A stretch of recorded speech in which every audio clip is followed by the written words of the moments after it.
இஸ்லாம் நமக்கு எத்தனை பெரிய சிந்தனைகளை கொடுத்திருக்கு தெரியுமா? அரபு நாட்டை ஆண்டவர் பேர் உமர் அப்துல் ரஜீஸ் ஐயா. அந்த நாட்டுல இருக்கக்கூடிய ஒரு பெண்மணி தன்னுடைய வீட பெரிதாக கட்டணும்னு ஆசைப்பட்டு அரசரிடம் ஒரு வேண்டுகோள் கொடுக்கணும். எங்களுடைய குடும்பம் பெரியது, எங்களுக்கு பெரிய வீடா கட்டித்தர முடியுமான்னு அரசர்கிட்ட வேண்டுகோள் வைக்கணும்ன்றதுக்காக நடந்து வர்றாங்க. இந்த நாட்டுக்குள் நுழையும் போது ஒரு சின்னதா ஒரு ஓட்டு வீடு இருக்கு.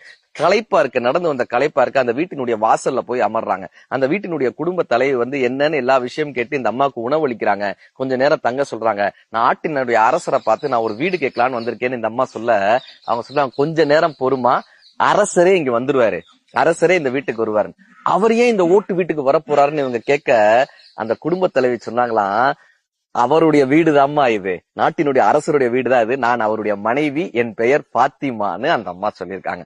இந்த பெண்மணி யோசிச்சாங்களா, ஒரு நாட்டினுடைய அரசரே எளிமையான ஒரு ஓட்டு வீட்டில் இருக்கும் போது நமக்கு எதற்கு ஆடம்பரமான வீடு என்று சொல்லி அந்த தலைவியையும் அந்த அரசரையும் வணங்கி விட்டு சென்றார்கள்னு இஸ்லாமியத்துல அற்புதமான ஒரு கதை வரும். எளிமையை யார் விரும்புகிறானோ, யார் ஒருவன் ஆடம்பரத்தை வெறுக்கிறானோ, யார் ஒருவன் மக்களுக்காக சிந்திக்கிறானோ அவனால் மட்டுமே தலைவனாக இருக்க முடியும் என்று இஸ்லாமியம் நமக்கு கற்றுத்தருகிறது.